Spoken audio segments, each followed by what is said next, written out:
Então hoje estamos aqui com Morrenda, né? Muito obrigado, Pastor do pastor Movimento Jorei. de Reforma, é o secretário regional para a África, aqui a parte do Sul da África.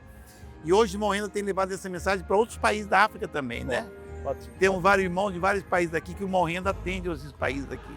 Muito obrigado. Temos também uma escola missionária aqui em Angola, que já formou vários obreiros e pastores. Pastores estão trabalhando em Moçambique, né? E temos também aqui uma clínica, temos também escolas, e a obra de Deus cresceu, graças a Deus. Eu quero explicar um pouco como é que surgiu o movimento da reforma em Angola. Há uma passagem que diz assim: onde não há obreiro nem pastor, o próprio Deus se encarrega de pregar a verdade, através do seu Espírito Santo. Isto aconteceu nas décadas de 70. Um pastor da igreja adventista, ele incentivava muito os membros da igreja a comprar os livros do Espírito da Profecia. Não só incentivava, mas também obrigava os membros a ler. Ele realizou vários seminários e as pessoas começaram a ter um despertamento. Perguntavam: pastor, então, mas aqui os livros dizem que o povo de Deus já não deve consumir carne, o povo de Deus não deve se envolver em questões políticas. Mas aqui na nossa igreja, especialmente em Angola, os pastores são políticos. A carne é um alimento favorável, mas como é que é isso? Aí o pastor só dizia: olha, não olhe pelos pastores, considera o que está aí no Espírito da Profecia, o que diz a palavra de Deus. Então as pessoas começaram a ganhar um interesse de ler e também o interesse de formar um grupo de estudo das profecias. Mas acontece que isso, quando chegou ao nível da União Angolana, os pastores ficaram muito chateados. Por quê?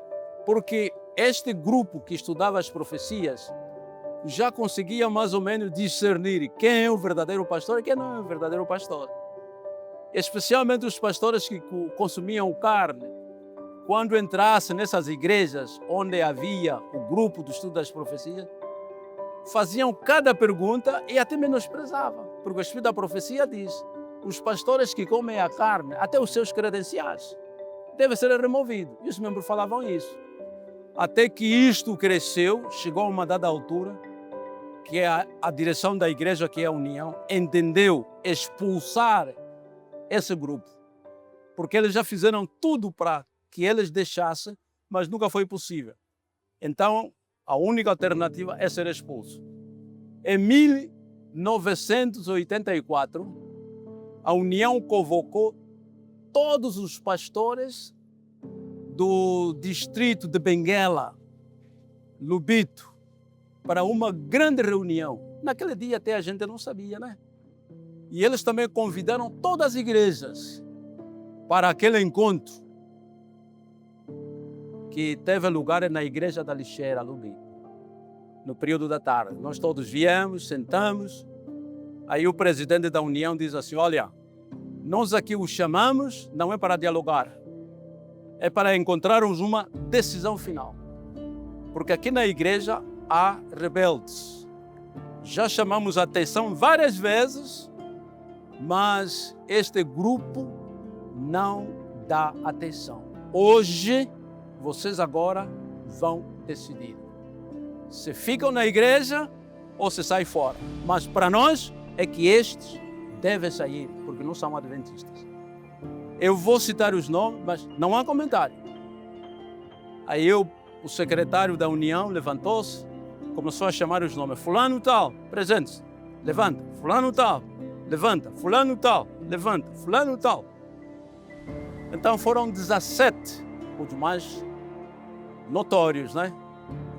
Aí disseram: vocês, a partir de hoje, já não são os adventistas. As vossas mulheres, se quiserem ficar, ficam, e os vossos filhos. Mas se não quiserem, também possam vos acompanhar. Vocês já não são os adventistas. Diáconos, tomem nota. Cada sábado vocês têm que ficar na porta aqui da igreja. Não deixe esses irmãos, aliás, esses já não são os nossos irmãos, entrarem na igreja. Não há comentário, nada. E o irmão ainda tentou, por favor, eu quero... Não se fala hoje. O tempo de clemência acabou, já falamos muito, chega. Pronto. As pessoas saíram a chorar mesmo. Onde é que vamos agora? Onde é que vamos agora? As mulheres também, vocês leem muito, está a ver agora o problema. O ler é muito, trouxe problemas, por ali e tal, pronto. Ainda no sábado, um irmão diz assim, eu vou experimentar, vou mesmo à igreja. A igreja é de Deus, não é de homens. Como é que os homens vão me proibir ir na igreja? Assim que chegou na porta, encontrou 2 diáconos. Os diáconos disseram, nós recebemos a orientação que vocês não podem entrar. Eu vou entrar, sim, não pode entrar. Assim que ele tentou entrar, um diácono deu a rasteira, ele caiu no chão. Outro pegou nas pernas, outro na cabeça. Levantaram-lhe para lhe botar fora. Aí, quando o irmão foi posto fora, saiu de lá a chorar. Afinal, não tem solução mesmo. Agora, como vamos fazer? Bom, vamos adorar nas nossas casas, vamos tentar, mas claro, quem todos os sábados vai na igreja, em adorar em casa, aquilo nem parece adoração, né? Mas quando a igreja adventista se apercebeu que este grupo expulso começaram a fazer os seus cultos nas casas, eles levaram o caso nas autoridades da segurança do país. E foi numa época que aqui em Angola havia muita guerra. Um governo lutava contra a oposição. Então, toda pessoa que fosse acusada de ser colaboradora da oposição, então você não tem clemência, é fuzilamento. Levaram a queixa lá, a direção, como é que Deus também trabalha. Em vez de sermos só capturados, eles optaram por espiar, se realmente é. Eles mandavam segurança, espiavam, mas nunca notaram algo que provasse, né, que nós estaríamos a colaborar com a oposição que estava a lutar contra o governo. Mas mesmo assim eles não ficaram satisfeitos. Mandaram um contra-fé, chamaram-nos para a gente explicar mesmo por que estamos separados da igreja. E lhes foi dito que nós não separamos da igreja. A igreja que nos expulsou por crermos no que está escrito nesses livros. E esses livros são da profetisa da igreja adventista. E nós todos, antes de sermos batizados, somos questionados. Você crê no espírito da profecia da irmã White? Você diz sim. Então nós cremos e metemos em prática. É por isso que fomos expulsos. Aí a segurança diz, olha, vocês têm que ter muito cuidado. Vocês adoram o vosso Deus, mas tenham cuidado com os dirigentes da vossa igreja. Então, a partir daí, começamos agora a se dividir, né? As mulheres ficavam no lugar, os homens iam nas dambas. Dambas é um precipício, né? A gente passava lá o sábado, orando, cantando, por ali fora, sem saber que essa igreja já existe no mundo. Nós não sabíamos isso. Mas uma vez, foi mesmo na quadra festiva, como agora, um irmão nosso trabalhava numa empresa e o seu patrão abateu uma cabeça de gado para dar carne aos seus funcionários. E todos foram comprar, o irmão ficou parado. O patrão perguntou, você não vai comprar carne? Ela disse que não. Por quê? Estás doente? Não, não é doença. Mas é que questão religiosa? Diz sim. E essa igreja já está aqui em Angola. O irmão também ficou assim espantado, né? Existe uma igreja que não come carne, não come peixe? Sim! Aonde? É Portugal. Eu sou vizinho desta igreja. O irmão, quando trouxe essa novidade, irmão, aquilo foi uma grande festa. Depois de 2 anos na escuridão, as pessoas ficaram desapontadas, sem saber onde ir. Agora Deus abre as portas, através deste homem, deste boss. Então falamos, diga ao seu patrão, quando ele for em Portugal, nós vamos escrever uma cartinha para lá. Ele disse, sim, senhora. Falou com o patrão diz, ok, quando eu for, eu vou vos avisar. Mas tudo aconteceu rápido, né? O tempo do patrão não chegou de ir, apareceu um amigo que disse que ia em Portugal. Ei, Ainda bem, nós vamos escrever uma carta, você leva, quando chegar em Portugal, procura por uma igreja que não come carne nem peixe. Irmão, como é que Deus trabalha? Os irmãos de Portugal, quando receberam aquela carta, ficaram muito animados e eles disseram que nós já estávamos para vir em Angola, mas por causa da guerra e do regime comunista, nunca nos foi possível. Então escreveram uma cartinha a dizer que, irmão, vocês não estão perdidos. Nós somos muitos do mundo. Estamos aqui no Brasil, estamos nos Estados Unidos, aqui está a direção da Conferência Geral, aqui estão as lições da Escola Sabatina. Aquele irmão, quando veio, irmão, foi uma grande festa. Então nós escrevemos para a Conferência Geral. E a Conferência Geral diz, olha, nós vamos vos enviar o pastor. Isso já foi em 1989. O pastor vem vos ver, que é o pastor Rubens Araújo, que está na África do Sul. Nós ficamos contentes, nos deram as datas, viemos por aqui em Luanda, ficamos uma semana. O pastor não veio. O pastor não veio, diz, olha, houve um desapontamento. O pastor, em vez de ir para Angola, foi desviado para Moçambique. Mas graças a Deus, lá também pregou a mensagem. Agora virá outro pastor que está em Portugal, chamado Joraí Pereira da Cruz. Então eu recebi o convite da Conferência Geral para visitar Angola e agradeço a Deus porque eu consegui esse visto em Portugal, porque Portugal estava mediando o conflito aqui. Então foi me concedido o visto, eu vi em janeiro de 1990, encontrei esse grupo. Foi uma alegria muito grande quando eles me viram. Era uma igreja toda de palha, eu tenho a foto dessa igreja.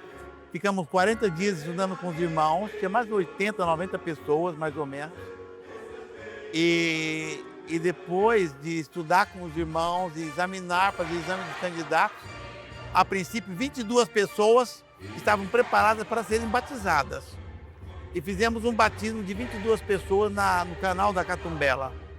Entre essas 22 pessoas que foram batizadas, uma delas foi o irmão Manuel Renda.